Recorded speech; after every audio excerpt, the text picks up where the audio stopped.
Good evening, everyone. My name is Susie Gordon, and I'm an environmental planner with the city's Environmental Services Department.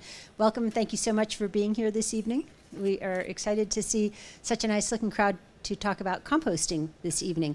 I'm going to go ahead and give a slight preface to why we're having this meeting tonight, and then introduce the consulting firm who is here working with us on our project. The city of Fort Collins has a pretty aggressive recycling and waste reduction program, and I'm very happy to have been involved with it for a while. In 1999, the City Council adopted a goal of diverting half of this community's waste stream from landfill disposal. And that's the project we've been, that's the marching orders we've had ever since. Staff is always trying to help the council on new programs, new policies. And in the last year, we've calculated that the community is pretty much at that 50% waste diversion level. And while we couldn't be more pleased about it, we also suspect that people have expectations for us to continue to make progress in diverting more waste from landfill disposal. So we talked to the council and they said, yeah, we'd like you to do a master planning project, and here's, they gave us a budget for working on it, and we are underway with something that we think will take us through the fall. So we're interested in collecting opinions and ideas from people. We're taking, as I say, careful notes of all of the ideas that are being generated, and we'll be visiting with the council at a work session in November, and then taking some proposals, or a proposal to them in December. So we don't know what that looks like, and we're here seeking your help. Is it going to be zero waste? We hear that a lot, and we've been coining the term that we've used for this project is the road to zero waste, but we don't know. We, might be, 65%, 85%, but we've got a consulting firm here that has a tremendous amount of experience working with communities that have set aspirational goals. Zero Waste Associates is represented tonight by three partners. Gary Liss is one of the principals, Rick Anthony is another, and Ruth Abbey is also partnering on the project. She's with a company called HDR Engineering. So we couldn't be more thrilled. These folks they literally have written the book on zero waste. And so without further ado, let me turn this over to Gary Liss. Thanks very much. Great. Thank you, Susie, and thank you all for coming. First, I'd like to get a sense of the crowd. How many people have been to one of our other public meetings on this subject? Okay, and that really gives us a great sense. We will be covering some of the same detail in our presentations, but definitely are hopefully honing in on the composting issues before us. I'd like to get a sense of how many people here are here from environmental groups, from composting companies, from people with schools and colleges, working with other institutions, residential, and any people, just average citizens, no affiliation. Landscapes and nurseries. Landscapers, nurseries, and any other categories I didn't call out. Anyone? Food bank, food donations, great. Okay, so that gives us a sense of who's in the room, and again, we really appreciate you being here tonight. Just as backdrop, the plan that we're developing is a waste reduction and recycling plan, as Susie mentioned. They coined the phrase on the road to zero waste as part of that, but that's not a done deal. So the question is, should Fort Collins be on the road to zero waste, and what does that really mean? So the first part of this presentation is to highlight what zero waste means, and then start talking about the details of the composting issues. Zero waste, we say, is all about reduce, reuse, recycle. How many people have heard that phrase before? It's one of the most well-known phrases in the world. We're just saying that if we were really reducing, reusing, and recycling, we'd be at zero waste or darn close to it. So what we need to do differently is go beyond recycling and focusing first on reducing and reusing, and then recycling, composting, digesting, redesigning the rest. And so for those of you who are coming here for the first time, that's your elevator speech. When you tell people that you went to this zero waste meeting tonight, it was all about reduce, reuse, recycle, just focusing first on reducing and reusing. The Zero Waste International Alliance has developed a formal definition of zero waste, which has 3 components to it. One, that all discarded materials are designed to become resources for others to use. We don't want to burn or bury those resources, and we want to eliminate discharges to land, water, or air. Those are the 3 key components of what SWIA calls zero waste, and a lot of communities have adopted that definition in their zero waste plans to be clear that they support that as a direction for their community to move forward. So what are some of the drivers for zero waste moving forward? One of the biggest ones is climate change and global warming issues. Landfills are one of the largest sources of greenhouse gases. The majority of the gas is methane that's produced in a landfill. Methane acts 21 to 72 times more potently, more quickly in the atmosphere than CO2. Over a 100-year horizon, it acts 21 to 25 times more quickly than CO2 in creating the greenhouse effect. Over a 20-year horizon, it acts 72 times more potently. So it degrades more quickly. It has that greenhouse effect much more quickly than CO2. So it's really important not to have methane created in an unregulated, uncontrolled environment like most landfills. In addition, we highlight the wasteberg, that for every ton in your local landfill, there's 71 tons that have been produced along the way from mining, manufacturing, and distribution of products. And that's why we can't recycle our way out of the situation we're in. We need to reduce and reuse. We need to stop the wasting and the wastefulness. We need to reuse products and packaging as many times as we can. And then recycle, compost, digest, and redesign the rest.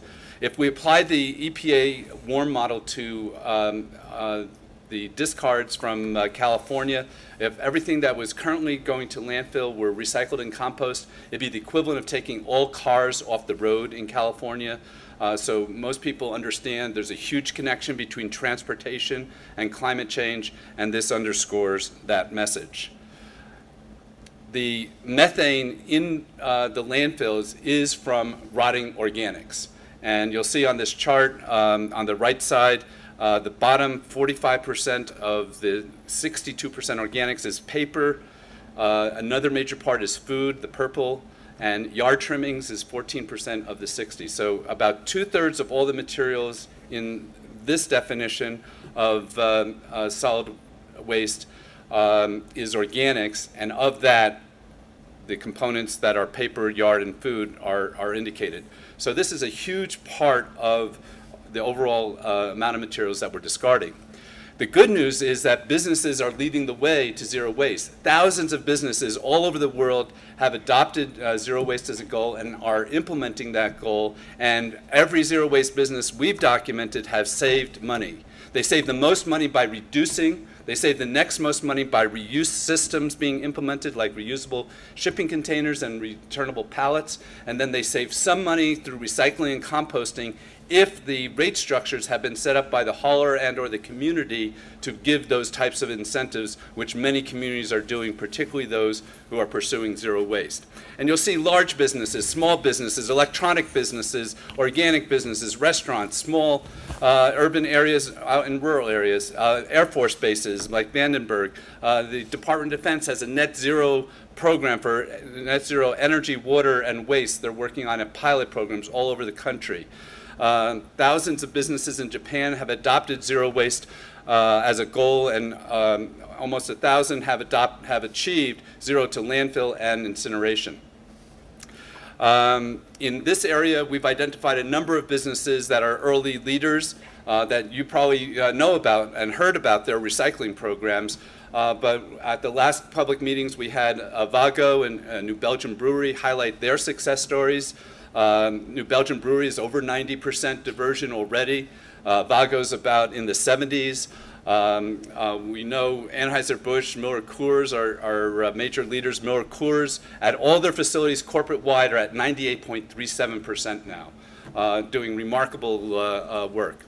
And again, these companies are saving money. GM, in a recent meeting, said they saved $1 billion a year, have more zero-waste facilities than all the other automakers combined. Over 100 facilities that are over 98% waste diversion. This is catching on all over the world, particularly in the downturn of the economy. People were looking, they can't keep increasing revenues, so they looked at how could they decrease their costs, and they came upon in the literature that zero waste is a way forward to save money. Zero waste communities are then following the lead of businesses to adopt goals to support those businesses. Italy is now the leader. 125 cities in the last 2 years alone have adopted zero waste as a goal, serving over 4 million people in Italy. It's just a remarkable accomplishment there. Over 2/3 of New Zealand cities. In California, about 30 communities have adopted it, and the state has adopted it as a goal in their strategic plan back in 2001. Here in Colorado, Telluride and Boulder City and County have adopted zero waste as a goal, and in the general vicinity of this area, Austin, Dallas, San Antonio, Texas, not your normal leaders in all the environmental programs that you hear around the world, are leading the way on zero waste in Texas. So this is catching on around the country, and you are potentially part of that effort. Rick Anthony is now going to highlight what he's found in some of the early review. So I'm the commodity guy, the market guy, and so this is Fort Collins. It's 135,000 tons a year, and there's been 2 composition studies that have been done. A very comprehensive one in Boulder, and then another one by Sloan Vasquez here in Fort Collins. And so I pulled these numbers from there, and you can see that what I do is these are not waste; these are market categories. Each one of these categories I can sell. So I can sell all the paper, I can sell all the metals, all the glass, all the ceramics, and that's all. And the other part is this stuff is stuff that is hauled. You can collect it and get paid for it, baled to a distant mill somewhere else.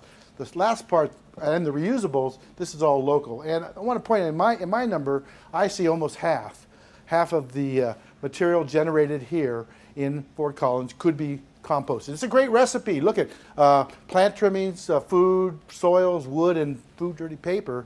It makes you got the bulking agents, you got the nitrogen, you got everything you need. And if we took it out of the landfill, it would be a reduction in greenhouse gases. It would help the farmers. There's a whole bunch of good things to do this. When I take these numbers and break them out, I also attach a market price, because I told you they're commodities. And when you look at these commodities by their market price, we have about $6 million worth of material that has been just left on the floor, left on the table. This is money left on the table every year, and half of this can be recirculated in your own economy with your reuse stores and your composting system. So, and it's probably a couple hundred jobs. So when you talk about jobs and economy and sustainability, thinking of these materials as commodities rather than as waste, and then reorganizing how you separate them at home, because the key is source separation, collection, and processing, you can get to zero or close. So what we did is we looked at the.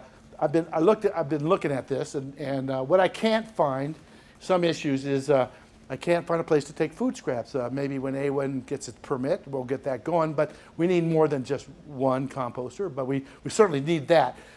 Painted wood, well, I'm not sure anybody can recycle that. I don't know what to do with painted wood. I don't want to compost it, and I don't want to burn it. There's a problem with mixed construction debris. We can separate that out. There's about 30 ordinances and lots of facilities all over California and the world where they're just running them on belts and pulling the rocks and the wood out and separating them. Reusable is a big issue here.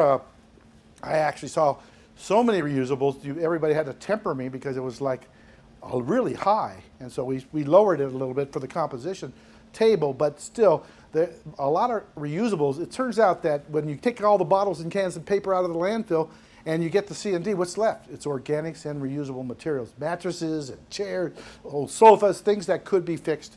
I don't think I need to go all of these, but carpets are a problem, paint's a problem, fines, soils and drywall, gypsum, window and other glass. These are issues that, and then my favorite barrier to zero is the incontinent diaper, which turns out is about 5% of what's been generated. So that, figure 5% of 135,000 tons, that's a lot of dirty stuff. This may be somewhere where we want to say, no, moms, used cloth diapers, something else. And in San Luis Obispo, we're actually talking about subsidizing new mothers getting diaper services for cloth diaper. It might be a better savings than have to deal with the impacts of this stuff in the landfill. We have to talk about that. So when we talk about composting, these are just basic pictures. This is at the San Diego landfill. Not only are there the gardeners, but mom and pop and everybody's dropping off the material. The material then goes to a tub grinder, and it's all ground up, and then it's taken to a trommel where it's split between the lights and the heavies, you know this, and then it's put into windrows, and this is the cheapest way of composting is a windrow compost because you can just turn it. But in some areas, like in San Jose, where they have air issues, this is known as an ag bag, and so where this is a windrow where they turn it, this is static, and they're adding air from the bottom. But the problem is, what do you do with the bag afterwards? But the bag does take a lot of the pollutants that the air boards are worthy about. So basically, when we talk about handling these green materials, we like to start first and say on-site composting. I mean, you got to have a worm bin in your backyard just for fun, just to play with the worms. And worms will eat your garbage, and they're a lot of fun. You'll kill them every now and then when you forget to feed them, or you feed them the wrong kind of stuff, and a compost bin for your own yard. And then grass liking, basically they got mulching mowers now where you just put the grass right back on the ground. So you don't have to, it's water retention, it's a good thing. And finally, worms. Worms are, I think we ought to play them around. I'm not sure it's something we would do citywide because there's toxics that'll kill your workers, but in your own backyard, in your own process, your own business, yeah, worms are a good thing. So typically, this is the setup that you see in San Francisco. So in this bin is your mixed bottles and cans and paper. This bin is food, yard waste, yard material, and food dirty paper. And what's left in here, plastic bags maybe, some styrofoam, really, dog poop. That's about it. And another way of separating it. This is coming back with the old garbage pail. And again, this is the split truck. So it could be a wet dry. Where the recyclables are on one side and the trash is on the other side, or it could be organics and recyclables. I think if it was organics and recyclable, I think this would be moved over just a little bit. I don't think it's that small. But I do think that's the recycling and the trash thing. Now, Ruth Abbey from HDR is going to go over a couple more. Yeah. So when we talk about organics diversion, the highest and best use, of course, is to eat your vegetables, right? And secondly, to donate it to a person, like at the food bank, and then maybe to animal feed. And then, there are other methods that we can use with yard trimming, such as mulching, chipping for mulch, which is a very cost-effective way of diverting organic materials. But when we talk about composting, we basically categorize it into two categories: aerated and anaerobic, aerobic and anaerobic. And the aerobic merely means that air is included, and so the windrows that Rick showed you are out in the open air, and they're turned, and it's just like your compost pile at home. The material is turned and created into a compost. And then we also have anaerobic digestion, which is in inside of a building or in a tank, and it is there is no air introduced, and the material breaks down anaerobically, meaning without air. So here are some examples of different types of facilities. The windrows, I would tend to categorize just the first one, open turned wind piles in the windrow section. They could be debated a little bit. The aerated static pile, the covered pod that you saw, and the covered fabric, I would tend to call those in vessel, because they are actually in a vessel, even if it's just a plastic bag. But traditionally, when we talk about in vessel, we think of that in a tank, in a bunker, in a building, and those can be in a shipping container, a silo, a tunnel. And I'll show you a couple of pictures in a minute. And then anaerobic digestion typically happens in a tank or in a bunker. It happens right here at our wastewater treatment plants. Very typically, the biosolids that we all create are anaerobically digested, and many wastewater treatment plants are beginning to add other kinds of organic material, food scraps, including here in Fort Collins, where the food from some of the programs at CSU is being slurried and put into the wastewater treatment plant for digestion. But we also can have standalone digesters, and we're working on a lot of projects right now with communities who are procuring dedicated digesters just for food scraps or just for source separated organics. And we see a lot of them that are what we call low solids digester, wet digesters. Famous plant of that is a Dufferin facility in Ontario, Canada, where it's all slurred together in water and digested in a liquid state. Essentially, the organic material is rinsed off the other material, and that's what gets digested. That's what creates the biogas. And then we're also working on programs right now, projects on dry digestion, or what we call dry fermentation, where essentially it's pretty much dry material. It's food scraps, so it's pretty wet, but you put it in a bunker, and I'll show you a picture of that, and the material digests, creates a biogas, and creates energy. Why are people looking at anaerobic digestion? A lot of it has to do with air emissions and an interest in controlling emissions. So that's what we're finding a lot. A well-turned compost pile does not go anaerobic, does not have significant methane emissions, but could create volatile organic compounds and other sorts of emissions that many communities need to regulate and need to control. In an anaerobic digestion system, those are controlled, and the biogas that's created can either be flared or it can be used to create energy or create potentially a biofuel. So there's a lot of interest in recovering the energy from our discarded materials. And here are just a few pictures.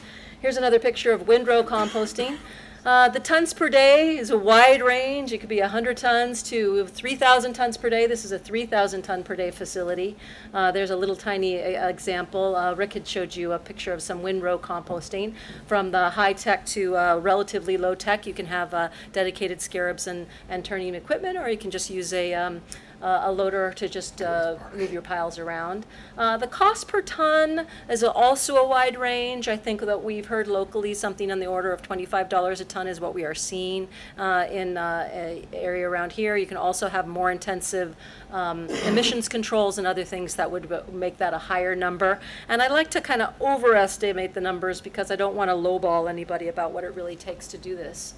The in-vessel composting, where now you're dedicating either a building or a bunker, or in some cases some dedicated ag bag materials, static pile approach is more expensive. And as you can see here down at the bottom, that's Hamilton, Ontario, where they have a huge bunkers where the material is composted, and they do have odor control issues, but they're all kept inside the building. Tends to be a little more costly. And then the last one I'll show you, the anaerobic digestion facilities. The classic ones you'll see in Europe quite a bit are these large tanks where the material is slurried and digested in a low solids form and a wet digestion. And then what's emerging, we're seeing a lot more of, is the bunker type digestion. That on the top, that balloon top, is where some of the gases can float off from. That's contained. These are little small digesting units, and the biogas is fed off, and right now it's being flared, but it will eventually be used to create energy. Thank you, Ruth. And so for today, what we're looking at, getting input from you on, is how are the existing composting services working? There are some that were mentioned here today. When we say composting services, that should include the full range of the hierarchy for organics, which is food to people, food to animals, and then food to compost or digestion is what EPA has adopted for food scraps in general.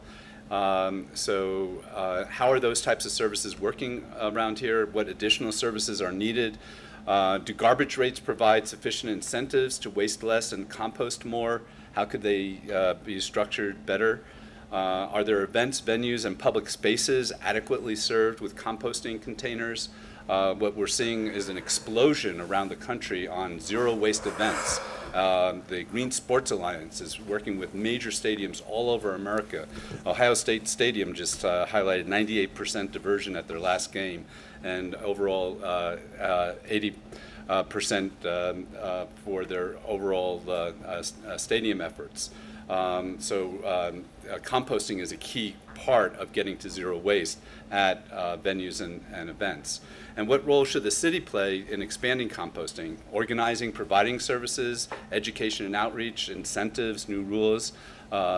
These are all options that the cities can consider playing a role in doing that. In terms of the process, we're about the beginning of the process in terms of evaluating the system, getting public input. We had 2 meetings in June with the public. We're having today and tomorrow at 10 o'clock in the morning. We'll have another session on waste to clean energy. We're then going to go back and look at all the information we've gathered, put together a draft plan, and then come back in the end of September, beginning of October, hopefully, with a draft plan to review with you and other stakeholders. We've also been meeting with individual stakeholders. If you have any suggestions of people we should be meeting with, please let us know. On the city's website at fcgov.com/zero waste, there's all sorts of information, resources on these topics, PowerPoints that we presented in other forums, comment cards. We'll be incorporating all those ideas into the draft plan and then bringing it back. What we've been telling everyone, particularly in the stakeholder meetings, is we want all of you to be supportive of the plan when it's developed. So this is really going to be your plan. We're trying not to do this in isolation as consultants swooping into town and leaving. We're trying to get everyone's input, and we want it, staff wants it, and we hope that you participate as the community has been participating. Our goal is to get a final plan together by November, as Susie highlighted earlier. Today we'd like you to identify issues you'd like addressed, help identify other stakeholders, help promote this process, engage everyone, and pursue zero waste at home, at school, at work, and at play while we develop the plans, and try it out. Try a zero waste lunch, go do a zero waste wedding, do a zero waste something new that helps you get down the zero waste road by deciding to give up plastic bottles and use reusables. Whatever it is, think about zero waste and how you can go there. And after thinking about it and trying it, decide whether you think that's the right goal for this community. Clearly, this is a progressive community, has been a leader in sustainability, and we hope that this plan reflects the goals that the community wants moving forward. And I always close my presentations with this quote: if you're not for zero waste, how much waste are you for? Which those of you who've been here before have seen the cheer done. For time, we'll hold off on that. But next step is we're going to have a couple of people give some testimonials. Again, we're trying to make sure we're grounded in what's happening here in Fort Collins. So we worked with staff to identify different types of players representing different activities that are going on. So you know, if you haven't heard about these before today, that you'll know about what's going on, at least a glimpse of what's going on with composting here in Fort Collins. To introduce that, back to Susie. Great. Thank you very much. Thank you very much, you guys. That was very informative. We have 3 folks who have agreed to give us little vignettes about what they think about the situation for recycling in Fort Collins. And I'm going to go ahead and start with our speaker from CSU's Soil and Crop Sciences program, Adriane Elliott. Addie, you want to just tell us in 5 minutes or less what you think of things? I didn't know I was starting off the show. So I'll just set the stage and let you know what I'm involved with, and then just maybe give you some of my perspectives on what else might need to happen. I have been fortunate to be involved with CSU and their diversion of some of their cafeteria or dorm food waste, and they send that material either to the wastewater treatment plant, as you referenced, for methane digestion, or some of it gets composted in a large 30-yard container using aerobic in-vessel composting. So CSU is trying to understand how much more of our food waste goes into composting, how much can be reduced, and then at this point we feel like we have a pretty good handle on having diversion opportunities for our food, but we know the campus will grow and the food waste challenge will not go away. So that system has been a little bit of an engineering bear. We've figured it out, and we don't expect it to stay static, so it will be interesting as the material changes to see how our systems change. I've also been fortunate enough to work with the city using 3-yard in-vessel systems that you essentially have a electronic auger on. We're loading food from Old Town restaurants and coffee shops into these essentially insulated mixing bowls with lids on them, and then you turn the auger on, and then a person with mighty muscles has to walk around and move this auger. And we have a really lovely young lady who has core strength of an ox now because she's had to learn how to force these lids in order to turn the augers. And that's a wonderful small opportunity for us to use. We have them in tandem, so we can fill one and let it compost while we're filling the other. But it's challenging because more restaurants want an opportunity to compost, and we are at or possibly beyond our maximum limit for compost diversion in that system. So from my perspective, as a local compost enthusiast for about 10 years, I see more desire for compost opportunities, restaurants especially. I live in Old Town, and a lot of my neighbors say, can we set up some community compost systems? But I also understand regulations just enough to be dangerous, and know that we have to be smart with our run on and run off, and then volumes. And also the stuff gets really dirty really fast if you're not managing it right. So I see a volume challenge, and I also think it's maybe not in our best interest to haul our food really far away, but we don't have another option. So any other things that Sounds great. yeah, those are my thoughts, and I think our community's ready to compost, but we just don't quite know where and how and what format it will look like. I'm going to ask Kelly Giard to come up next. Kelly has been with a company called Clean Air Compost for the last 4 years, and so he's a local entrepreneur you may recognize from a company, another company he runs called Clean Air Lawn Care. So, Kelly. Thank you, Susie. So we actually are doing some composting. We worked with Susie a while back, about 4 years ago. The overview of the service is it's a weekly pickup. So we're not actually, not a compost facility, but we take it from a place in Old Town to eventually a place like Alpine or A1.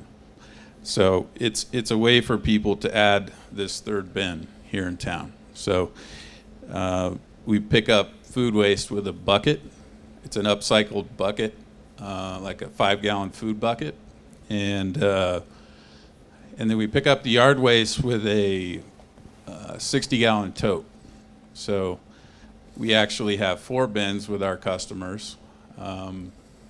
They separate it themselves. They put the paper and the food into the bucket, and then they put the yard waste into the tote, and that's a lot easier for us in terms of disposal. So if you look at the profile of one of our customers, they might actually already be at 80 to 90% in terms of their diversion. So my family, for example, once we started it, I think we were around, we used to have a 65-gallon garbage bin, and now we do one pay-as-you-throw bag every 3 weeks. So makes a pretty big difference. We also do some light commercial composting along with A1 here in town, and but don't have the facility to take this high volume to. At our peak, we were doing about 100 tons a month, and the cost is just too much. There's a big demand commercially to do this, but it went from Eaton to, you know, all the way down to Stapleton at one point. So we're literally driving, you know, this heavy stuff all the way down to Stapleton, and it just doesn't make any sense. So, you know, a facility here is something that we could deliver a much better service at a better cost if it was here. I think I'd echo your thoughts. I think there's a big demand for it. We've seen a lot of demand for it. We actually tell most of our customers no. If we could offer it residentially at a lower cost or to more commercial customers, a lot more people would want to do it. Okay, our third speaker is Bob Yost from A1 Organics. And Bob's been with A1 Organics for as long as I've known him, 20 years, probably, so it's probably been a lot longer. A1 Organics has about 5 composting facilities in the state of Colorado. We've kind of pulled back Okay. about 3. 3. Okay, so, but they are very knowledgeable and very professional about composting. I think Bob can give us an update on what's going on with his firm. Challenges. Commercial composting is, you know, is a difficult thing to put your hands around because of many of the factors you've already heard, cost being a big part of it. We operate a 430 acres facility that's out by Kingsburg, which is, as Kelly was saying, I mean, their wastes have gone through Eaton or for Stapleton, and they end up clear out at Kingsburg right now because that's the only Class 1 facility that we have permitted. We've had been attempting for the last 3+ years to upgrade our Class 3 facility, which is a yard waste facility only in Eaton, to a Class 1 site, so we could bring some of the food waste that we collect or that we contract with other people that collect and provide services to that. So what are the challenges? The challenges probably start with, I would just be blunt and say, a regulatory quagmire. You have multiple agencies, many of which don't. You know, when I went to school, I don't know if you look like this, but you'd look like this at age 35 too if you were a composter. I just wanted to put that. But many years ago when I was in school, when we had the written grade cards, they'd always say Bobby Yost, and it'd say has trouble getting along with others at times. That's what I think about a lot of our regulatory agencies. They have a hard time getting along with each other because we go through layer after layer after layer, and they don't talk to each other very well, and so we end up in a long, long, expensive process, which is one of the reasons, I would say it's the primary reason, we've never been able to site or partner with siting a facility in Fort Collins or in proximity to Fort Collins. So that's a big challenge that we've had. The other things that you have to deal with when you deal with commercial composting, there's challenges such as contamination of product. Everyone in this room, if I took your product, I would give you a group hug right after you brought it because I'm sure it would be clean from a composter standpoint. Unfortunately, you have neighbors, and when you do a neighborhood curbside collection process, I'm sure, again, Kelly, you would probably agree with this, educating what goes in the bin, what does not go in the bin is a huge issue. We have to deal with plastic issues beyond plastic. They're considerable, and they're highly costly to take out and to clean up. When the farmer next door sees plastic in his field, he doesn't know if it's compostable plastic or regular plastic. It's just plastic. So we deal with the compostable plastic, quote unquote. It's kind of that's like waste beer. You can't put them in the same sentence, I don't think, but compostable plastic does go in the same sentence oftentimes. And to that end, that's a big problem to a composter because a lot of the compostable products do compost, but they take the right environment, and it's in the center of the windrow that you saw, not on the outside edges, and that's on the outside edges just becomes plastic. And the other part is grinding it, which is a process that's commonly done and was shown up here, and that just creates more plastic. The other is glass. Glass is a big issue. One bottle, go through a grinder, makes a lot of small pieces of glass, and if you get that in your compost, you don't want it at your house, I don't want it in my house, and getting it out of the compost is a very difficult challenge. Those are all high cost things. So cost of permit, cost to maintain your what they call their EDOP, your Engineered Design and Operating Plan, HDR helps put those together. There's others. Those are costly. The markets is another. We make a lot of compost. If we don't have markets to go to with our compost, we just build piles of compost. And we can't financially support our operations without having markets. So it's very important to try to get all these agencies again to talk together and to use the compost and promote the use of the compost. And it can't be free. When I say give it away, well, I wish I could give it away, but I can't. I have to sell it in order to support my facility, and I have to charge a tipping fee to offset that as well. So perception is often a challenge as to how do we, why can't you're taking it, you're making something, you're selling it, why do you charge me to take it? In the composting industry, you'll learn real fast. You might put 100 yards into a pile. When you get down to a sellable product, you might have 10. And you've borne the cost of handling that 100 yards and have to recover it by 10. So that's why it costs. That's why you saw these numbers up here from 25 to as high as $100, $125 a ton to operate a facility. So those are the economical, and some of the others are the logistical. So what are some of the solutions? Right now, the easiest solution, I think, because of the extreme cost of permitting and operating facilities, is to have logistically logical transfer options in municipalities. We have a Vegas operation in Las Vegas, Nevada, and we were told many times we could never make it work there, and we are making it work finally. It took us 6 or 7 years before the horse head got out of my bed so I could get out into the... There's a joke there something. If you saw Godfather, you'll know what I'm talking about. So anyway, but we actually are being successful out there, and we have a transfer model.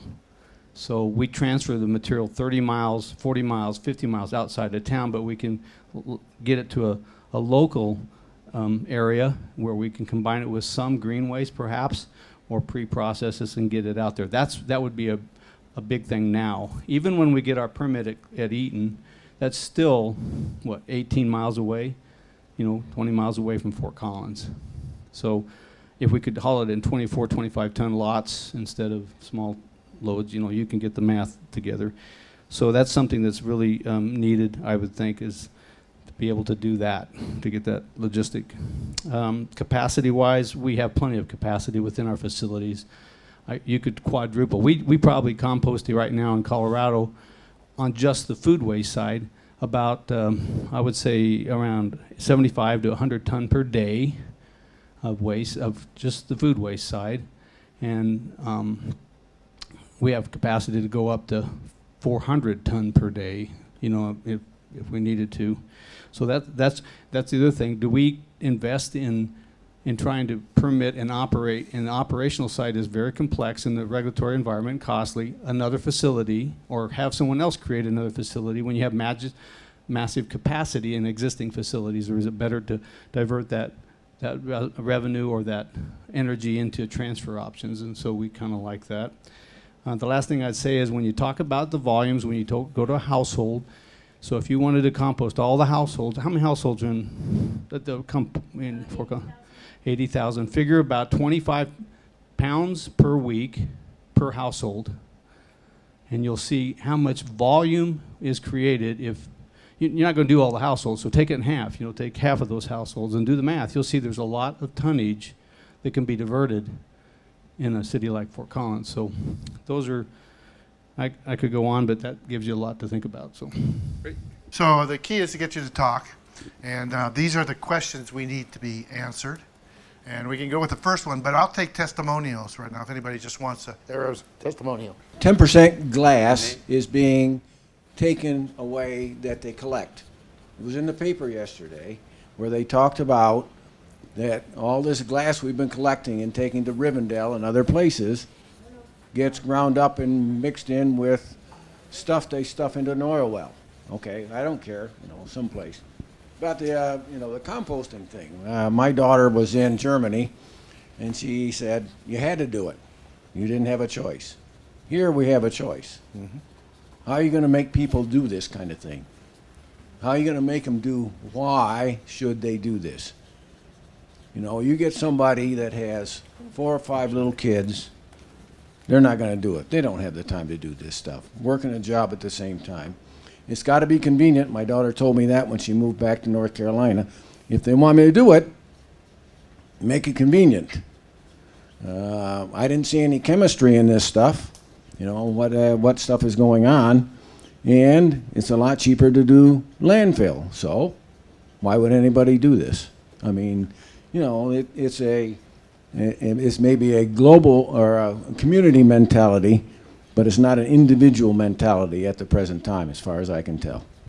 It's really important to talk about source separation. And this is what this is about. When we can source separate materials like glass, for instance, by separating it at the Rivendell Recycling Center, that glass, I can promise you, 90 to 95% of that glass is going to a new bottle within a month. It's the glass that's going through the single stream in our curbside that gets contaminated. So I think the take-home message is the more we can source separate materials and keep them separated, the cleaner they are, the more value they have in the market. Right. Hello, my name is Michael Bowdy. I'm a small farmer in town here. We've got a small CSA in city limits. You know, about 40 people come to the farm and pick up vegetables. So what I'm also always looking for is nutrients. So as I'm sitting here, I'm thinking half my members bring me a bag of their food scraps every week, and my worms eat that. If, you know, I don't think from our little grassroots, small-scale levels, we're able to address any of these larger issues, but to use some of the, you know, the facilities that Addie and the city have and train us, you know, as we're looking for more diverse revenue sources as well, maybe we can kind of, as we're decentralizing all the, you know, these smaller farms are popping up all over the neighborhood, we're starting to incorporate then our waste streams into that. And I think there could be some incentives for us as farmers to do some of that and education. And then the ability to kind of scale that up from just my little straw bales and worm bins to some sort of in-vessel facility. I support On the Vine, maybe you know old Bob Miller. And I talked to him, and he'll take stuff to put in his field, but he's trying to become an organic farmer. So he's real selective about what he takes. He will not take grass clippings because people put fertilizer and pesticides on them. He will take leaves from the aspen because presumably they don't have a lot of that stuff in there. So that's the trick there, is that if you're going to do organic, you can't use the stuff that people create mostly. So anyway, that's an input. My name's Sheila Bach, and I'm with Colorado State University. It's my crew that actually runs the in-vessel composter that we have at CSU. And minus the breakdowns of the machine, we've had some pretty good luck with it, and our tests of the composting is coming out fairly well. We're actually producing a medium quality right now compost. We just need work on the regulations for composting. We really need those regulations to change, to make it lighten up a little bit, to make it easier for us to do composting in Colorado. You're talking about state or local? You're talking state here. State. Yeah. What are could you tell us some of the problems with the state regulations? One of the biggest problems is some of the things that you have to do and the costs to do all of the mitigation and everything else that you need to do, barriers to do windrow composting.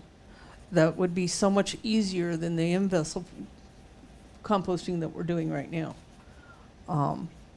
And we could take a lot more of what we produce on campus to that facility if we could do windrow. So it's different regulations like that really stop us from doing this. My name's David. I am in the solid waste program at CDPHE, and I work with composters, at least in the initial upfront process and then collecting their annual data. Anyway, I am actually not a permitter. I do inspect compost facilities from time to time. But right now we are actually going through a guidance development process that is going to be kind of the segue into redeveloping the regulations, at least a few key pieces that have been an issue. So we're going to redefine some new exemptions for compost facilities, and we're looking at some of the work that the U.S. Compost Council has done. I don't know how many people are familiar, but they've come up with a draft state regulation so that other states, because they want composters from state to state to kind of be familiar, or I guess have similar regulations. But at the same time, we need to balance with these exemptions some of the work of the facilities, like what Bob has done. If we go and we exempt facilities to a certain level that are bringing in food waste, then how does that affect Bob's bottom line, who's gone through all the permitting? At the same time, I mean, I'm in the environmental field because I am an environmentalist, so I want to promote the most composting that I can in the safest manner. So anyway, I don't have any cards left because I gave out the last two that I had with me, but you can certainly email me if you want to get on that listserv to find out when those meetings are, to provide some input on that development process. What we're finding in California is that the greenhouse gases from the landfills are like the number 2 anthropogenic man-made generator of methane, and part of their greenhouse gas reduction program is to remove organics from the landfill and put them in. What would you think about a state rule like that said we manage organics differently rather than put them in landfill? Well, I mean, from my personal side, I would love that, but as a state employee, I'm not allowed to comment on things like that. I love this country.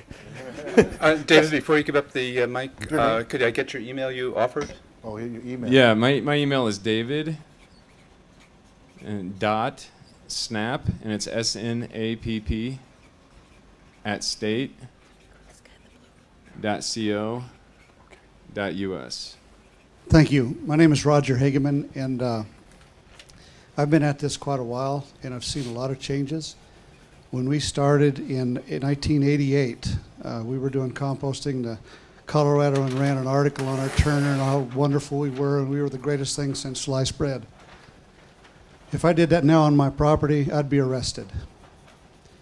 We didn't do any harm to what we did. We did a good job. I told the regulators in the last meeting I was at, I said, I'm done. There's no reason for me to do composting. He asked me why. I said, who wants to put up with this? What's the point?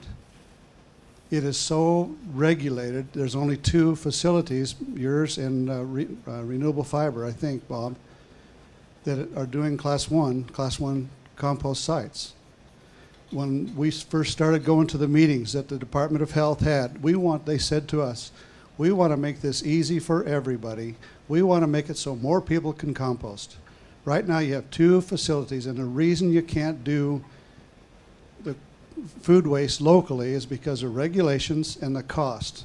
Part of that cost is governments buying up land. City of Fort Collins buying land that we are in the process of buying, come in and buy it with their millions of dollars. It drives up the cost of it. So now we sit here at a meeting to try to discuss ways to do it when we need to go backwards and undo the things that were done. The regulations that are out there, they don't pay, they're too prohibitive to make it work right now. And I hope that Bob gets it going. I hope you do, and I'm sure they probably will. They have the tenacity to do it. We just gave up on it. It's too costly for us to do it in the volumes that were there. Now maybe I'm not looking at it right, but I'm sick and tired of regulations. I'm sick and tired of the things that are going on by government to try to stop you from doing what you want to do and what needs to be done. You can't make it profitable. That's why it costs so much. That's why the facilities are down there, because they cost so much to do. It's government getting in the middle of the thing and causing regulations and things that not really thought through. It's just angering to me, and I'm upset about the thing. I don't know exactly what I can do about it, nothing at this point, but you got to listen to me. These problems we have now are created by government. We're not building a solution by government. The things that I've faced, and I've been in this since 1988. I've been here a while. I know what I'm talking about. I cannot go out now and start a class 1 compost facility within 20 miles of Fort Collins without spending at least $2 million. And there's not a lot of compost that's going to pay that way. No. And the reason it is because of lots of government regulations, you can't get it done. If you can show me how, I'd be glad to watch. So what would you think if we said in a report, in order to get going, we have to undo some things? What would be one or two things to undo? They're not going to do that. Well, It's just not tell going to me. happen. Government is entrenched and they're not going to do that. So that's why I'm out. The things of being able to get a facility permitted. When we had dairy manure at a site, composting dairy manure, which is a whole lot worse than food waste. There were no problems with that in that facility. But yet there are regulations now beyond what it really is feasible to do. And I understand there needs to be some control. There needs to be some of that. But the prohibitiveness of it, nobody wants it in their backyard. You can't have any odor. I understand some of that, but it's just too costly to do it. And I'm sure Bob could tell you some of the regulations that if they were out of the road that would sure make it a lot easier. I'm not an expert on that, but I know for our company, it was just something we said we're not going to do. Okay. I'd love to do it. I'd love to set. We're here in Fort Collins. I'd love to set it up and do it, but the money's not there, and I don't have a taxpayer base that I can tax. So grants and loans, maybe, huh? I'm Kevin Cross, and I'm with an organization called the Fort Collins Sustainability Group. During the last budget cycle, there was a proposal to collect food waste and add it to the sewage stream at one of the sewage treatment plants. And that's something that we opposed and which wound up not being funded by the city. Our concern was that the food waste would go in and be mixed with general sewage, and the sludge that was left over would be far from organic compost. The argument for doing this was that it would produce methane for use at the sewage treatment plant, as well as, I believe, control phosphate levels in the sewage stream. So anyway, we're hoping that this isn't something that's going to be back on the table, and I'd be interested if Zero Waste would comment on that a little bit. I put together a program in San Diego where it took the organics out of the bin and put it in the yard waste bin for the food, so that it wouldn't go to the sewer treatment plant. And the idea would be that because we were charging at the sewer treatment plant the cost of treatment, so the restaurants and food stores would way up, and so we just put it in bins to the side. The incinerator company, the InSinkerator company, followed me around the world as I made this presentation, saying, no, put it down the drain. The real issue is people are flushing stuff down the drain that are, just cleaning up your paintbrushes or pharmaceuticals, and so that's a real issue. However, we've seen in rural facilities in the small wastewater treatment plants, the sludge is perfect, and farmers will come and get it and take it up. But for big cities, it's a big issue. We work with a wastewater treatment plant that has been co-digesting biosolids and food scraps, and it's been really successful.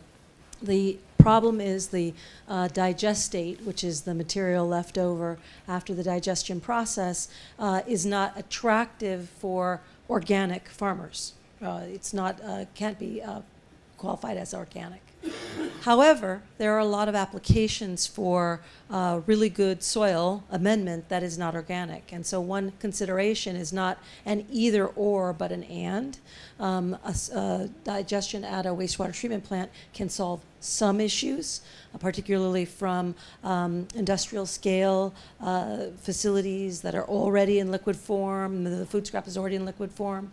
Whether you would ever take that from a household to a wastewater treatment plant is probably unlikely, but wastewater treatment plants across the country were developed to process food processing waste, so it is very common.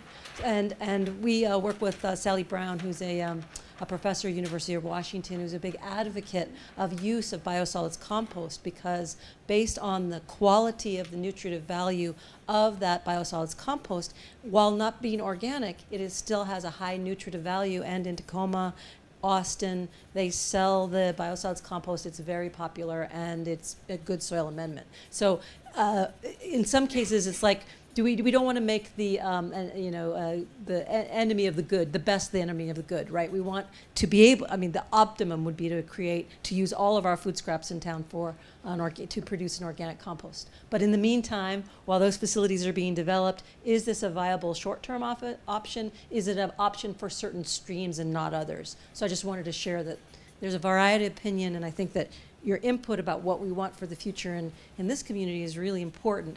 And the question is, can we have variety? Can we have a lot of different approaches that might help solve problems? So it's about source separation and highest and best use, and then how you organize it.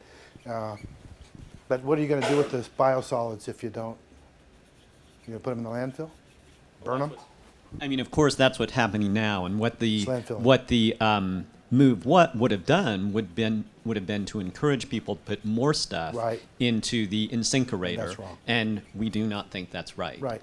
Yeah. Highest and best use. Currently, the sludge is being land applied at city-owned land, and I guess it's not toxic enough that anybody gets thrown in jail for doing that. Rick, I'd like to also respond. The issue in other communities also comes down to capacity in the sewers, capacity in the wastewater treatment plants for handling it. In communities that have lots of capacity, there's some interest and work towards including the food scraps together with the biosolids. In Oakland East Bay Municipal Utility District, they're actually looking at, they currently use combined biosolids and food scraps, but they're looking at a dedicated food scraps digester at the wastewater treatment plant with material trucked into that, because the people are familiar with how the digester works and can manage that system. But food scraps by itself as a cleaner material that can then be sold in its digestate form, the solids coming out, in a more clean application is what they're proposing. So there's lots of shades of gray on this. I would also highlight that Addie mentioned earlier in her brief testimonial that one of the fixes to the system that they were working with, the food scraps from the cafeterias and dorms, was to initially they had the pulped food scraps going to the in-vessel composter, and they were having problems, but then they moved that material to the wastewater treatment plant digester, and both are working well. So this is a great, when there's lots of gray area, it's a great opportunity for us to define what are the goals, what are the values, what is the system this community wants, and that's what this planning process is all about. And so your input on that is appreciated and captured. There's been a lot of talking about the anaerobic digestion process. There is a solution, the potential solution that exists. We're involved with a project to contractually supply substrate to a large anaerobic digester that'll start construction within the next 30 days. It's east of Greeley a ways and closer, anyway, east of Greeley. And it's a co-digester that's going to do manure and food waste. And we're supposed to supply all the food waste. It'll be the largest digester in its phase 1 in North America, and by the second phase, if we can get enough material to feed it, it'll be the largest in the world. And that's scheduled to break ground, we were hoping this month, but we're still going to do a little title work on some land acquisition finalization, so that may be another 30 days out. So that goes back to that transfer site option.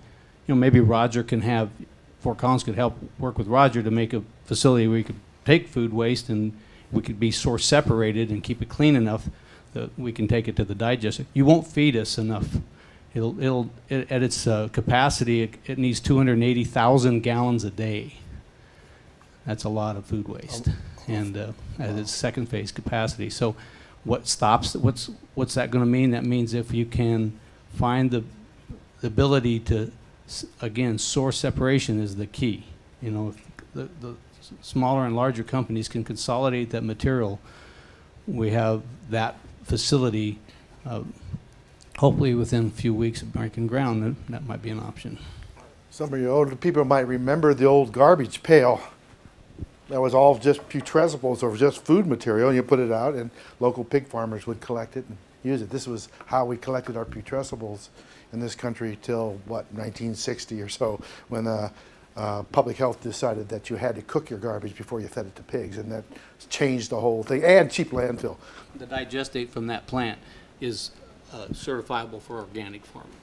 So are you going to put some yard material too as a bulking agent, or No, you it's not. It's an anaerobic so it's all wet? It's a continuous mix digest. Hi, I'm Liz Prusner, and I just have a question about water. How much water does something like that need versus composting? And I'd be interested to learn how much water CSU uses to do that. Good And question. I guess my other question is it possible to put a composting facility at our landfill? That and the water issue is a big issue. I thought water was one of the big restrictions for that, but because it's already, it's a landfill, so it already has met all the regulatory burdens, and you could theoretically move a composting facility in there fairly easily. So do one of you composters want to answer the water question? How much water we need? We we lose very little water. Oh, I love that. For the windrow composting, because of the materials that we get, we try to get as wet as we can. We source liquid streams of waste, but we do use some water in the windrow, but it's very expensive. The anaerobic digester will be a net water producer, because once it's let's call it inoculated or started, there's a water surge that creates the initial mixture, but the materials that are coming in are usually 85% water moisture. So if we do the balance right, then we now have we're going to create a liquid digestate that will have high nutrient capacity, and we have to monitor that as it's applied, and then so it won't be using water, it'll be creating water. The city facility always has more water than we can handle, so we have a little leachate coming off of the earth tubs. The food scraps are just so wet that that's the way that runs. And the CSU facility, we use some water, but it's negligible. Do you agree, Sheila? Yeah, it's very nice. We have lots of lettuce and salad bar type material, so it's a lot of water, and we mix that material with very dry horse manure and horse bedding. So the balance of that is that we don't really have any water, much water going in and very little water coming out. The leachate is at the city earth tub, Oh. and we put that down a drain that goes to the wastewater treatment plant, just because it's really high in nutrients and it's concentrated, and we don't if it has extra salts, we don't want to necessarily concentrate that back in the compost. So I just wanted to add an extra comment. I kind of see the compost situation in Fort Collins as the large consolidated compost question of where can all of this material go, and then also the unconsolidated. I think we have a really unique community here where people are interested in maybe being partners in this problem, and I think through all the education that I've done over the years, it would be really useful for us to survey our community and see which players want to actually compost in their local area, whether it's a farmer or a neighborhood. There are technologies out there to keep it clean. There are educators who are willing to do that education work, and see if we could knock a little bit of the volume back and offer that material back to the waste producer for just a little bit of labor. You could have a CSA to grow your food, and you could have a CSA to drop and pick up your compost. I'm dreamy, but that's one of my dreams. Okay, so we're talking about 1 and 2, whether it's working or needed, and I don't know about rates or events, but let's focus a little bit about what the city can do, because that's really what our plan's about. So Kevin Cross again, and we've talked a lot about CSU and CSAs and nice Old Town restaurants where everybody who goes there is a member of the Green Party or something like that. But I'm wondering, when I think about food waste and waste associated with food, I think fast food, McDonald's and Jack in the Box and Taco Bell and places like that. And I wonder, do we know what level of interest there is on the part of those restaurants in participating in this? Because it seems like, you know, that would be the vast majority of food-related waste that was generated in the city. So I hope we're paying attention to that and not just, you know, our wonderful university and our wonderful CSAs. Ruth, tell them your story about Alameda and fast food. We work with a lot of restaurants and communities that are implementing organics collection, and the fast food restaurants are definitely willing to do it. Would they want to do it? Would it be their preference to do it? I would say by and large the answer would be no. The national companies are about minimizing costs, and any extra little labor is considered an issue. But in communities that have moved forward and are implementing, you know, universal organics collection for commercial, they're doing it. And so we work with McDonald's, we work with Burger King, we work with Taco Bell. They have excellent materials for compost because there's relatively little non-compost at a McDonald's, at a a Burger King, at an In-N-Out Burger, whatever. You know, that there's the compostable paper and there's the food scraps and very little else. And so some fast food restaurants are even stepping up to, you know, eliminate the straws or the lids that are contaminant. And so definitely there is a change of heart. We're seeing across the country on the fast food side, but it's something that I think that you would want to work with your restaurant community. I'm sure there are a lot of, you know, folks that are already participating in the program who would be considered kind of the low-hanging fruit, and then the high-hanging fruit just requires, I think, that extra community support and effort, and saying, hey, we're doing this now, get on the program. So that's what we've observed in other communities. I would also add in that at the U.S. Zero Waste Business Conference in May in Cincinnati, there was a speaker there who connects business generators with food banks. So the highest and best use is donating it for food to people. And we were just blown away by their presentation on all the different fast food organizations, companies that they were working with that were donating food to different food banks and different users directly. That's another piece of it. What we're seeing around the country, food scraps is being looked at by all businesses, all communities. It's one of the hottest topics in America in this field. Everyone's trying to figure it out, and hopefully we'll continue to make progress. One point that I wanted to make about food scraps, both on the residential and the commercial side, is that we can do a lot right now to reduce food scraps.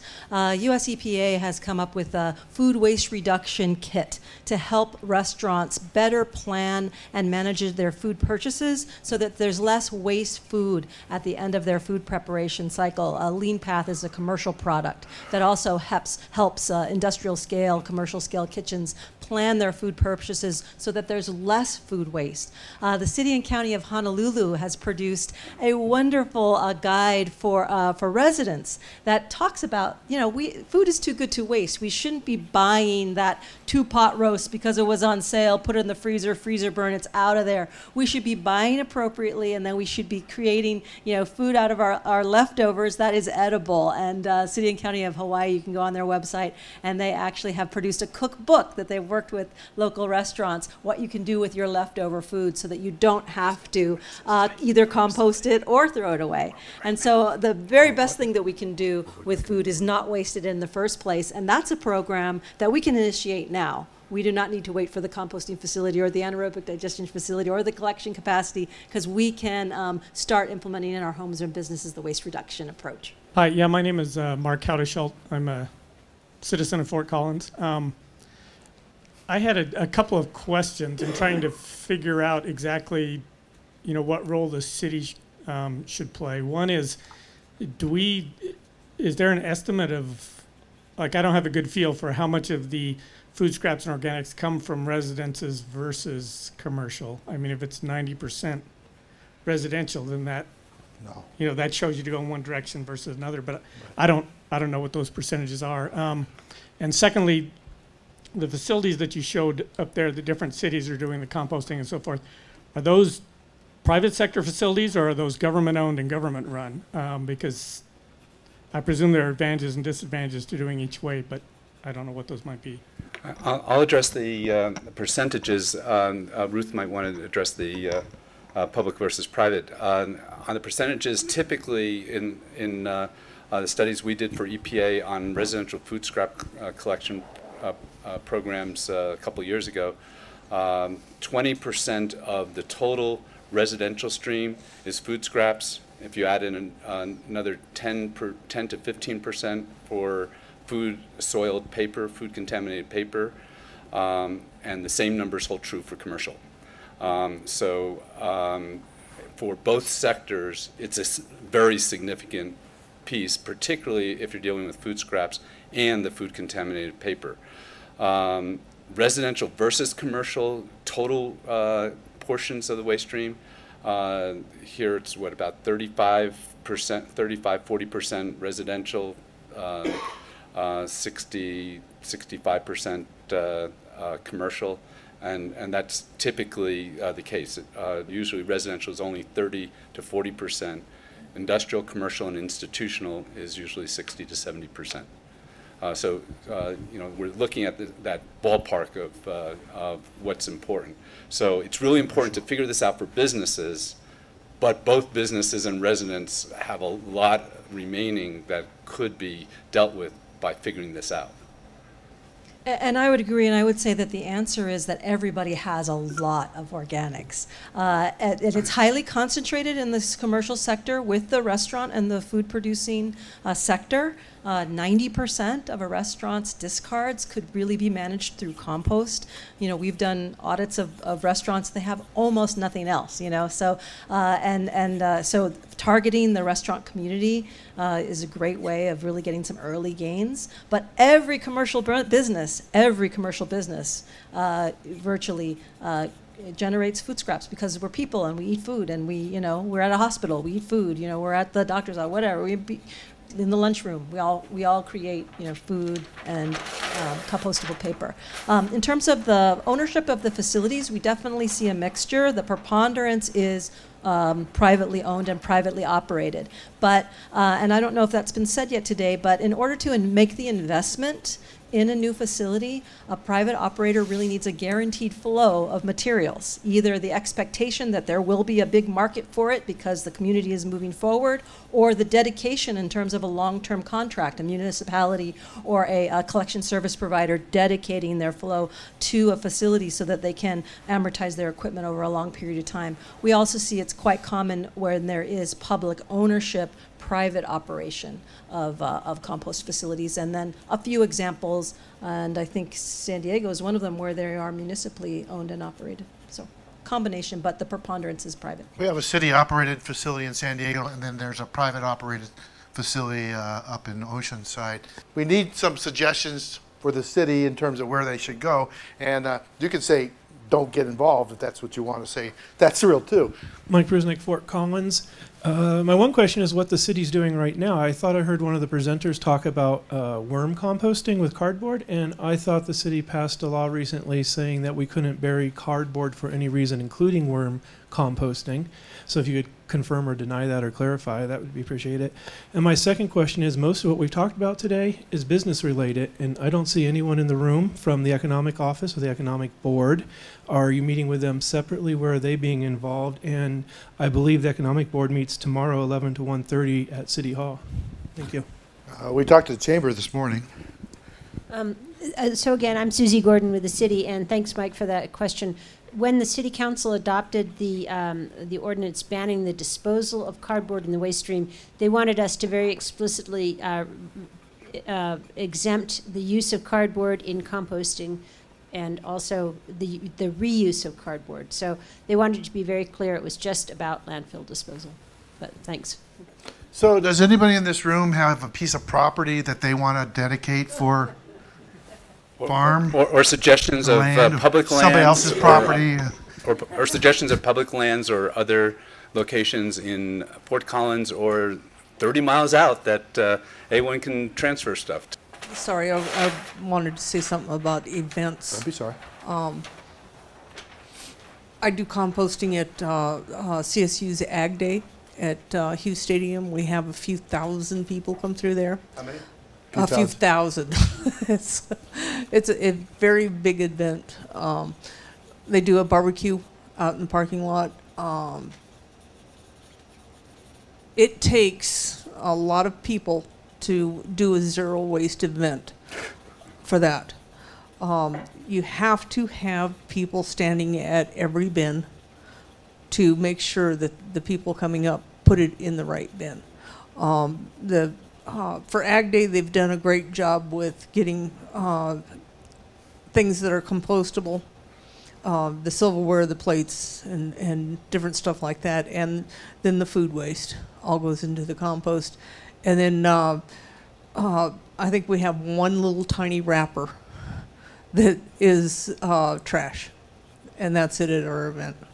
How big is that event? A couple thousand, you say? Yeah, there's a few thousand that go to that. We also do a zero waste event for the President's Picnic at CSU, and same thing with that one. We have people at every bin, right. And that is one of the most important things, is to have people there standing at that bin so that you don't get the contamination.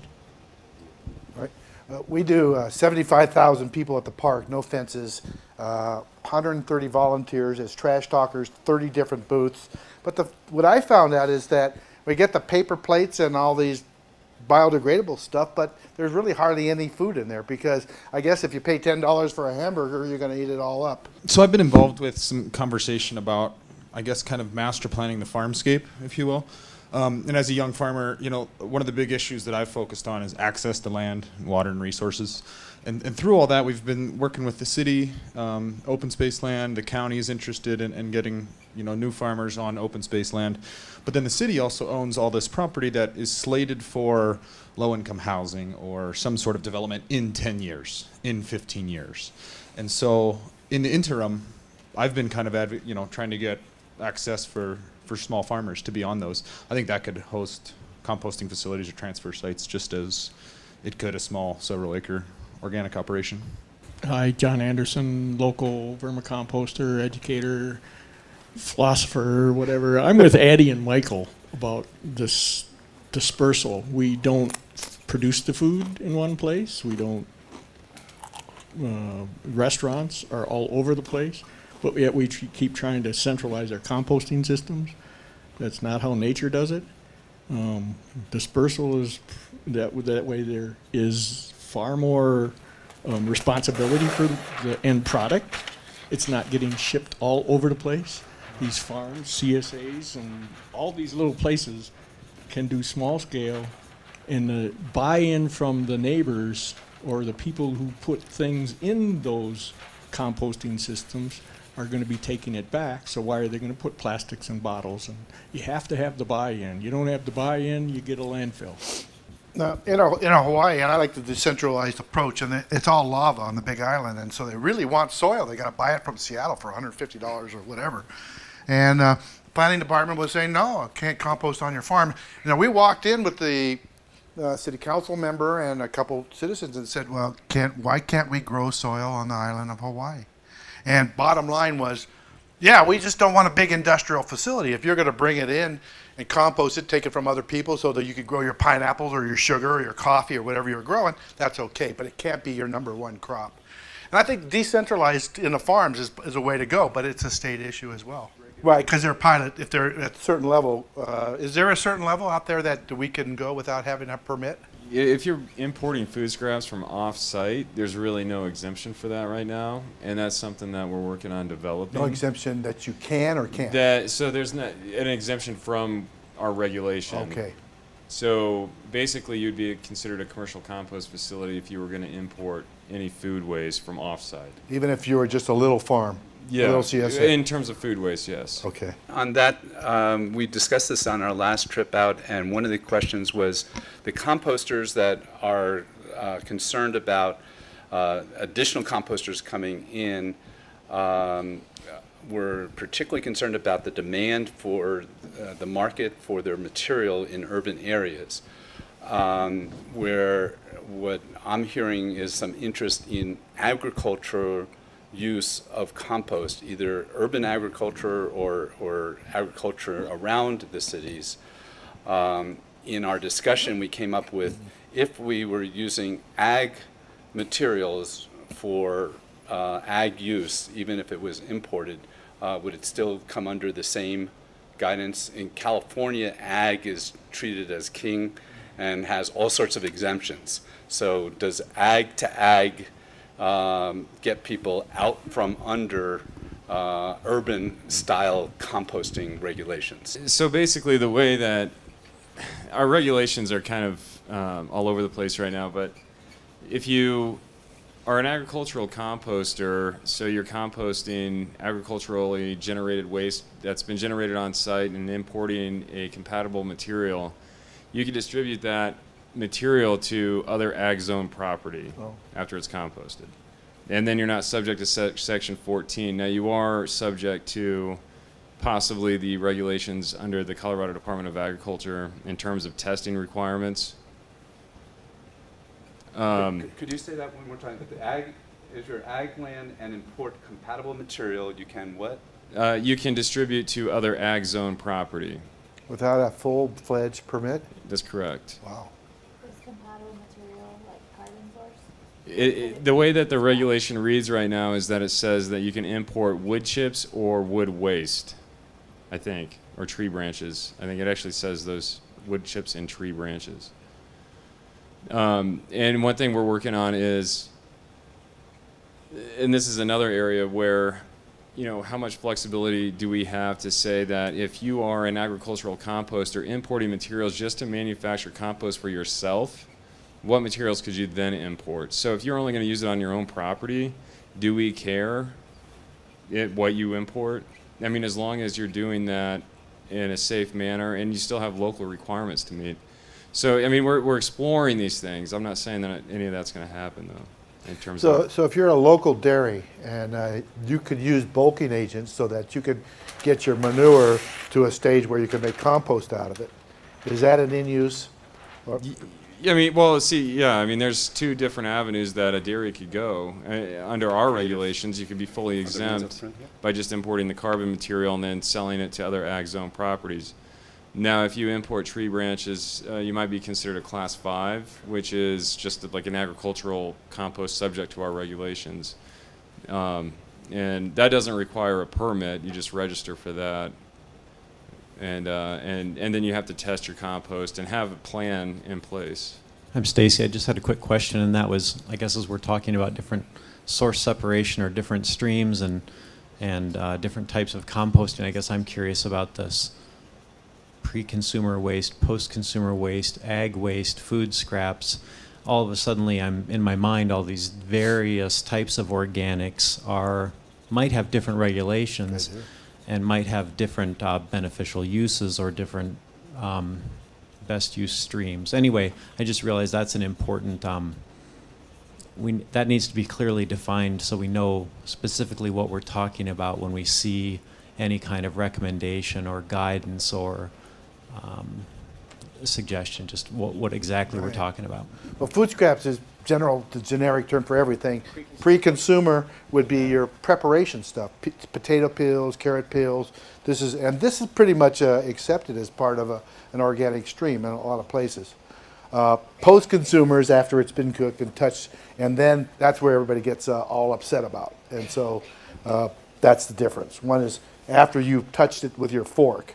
It's funny that manure, which comes from, is okay, but food, which is just got out of your mouth, is not. I don't know. I don't understand that, but we'll talk about that someday. But it's a really important point that there's a variety of streams that are different organic streams that might use different approaches, different technologies, different applications, and the more we've been talking with people, this idea of diversity and dispersal, someone just used the term, John Anderson, thank you, are really coming through as something that if we can figure out how to do that, that seems consistent with the open competitive environment for discarded materials that the city currently has.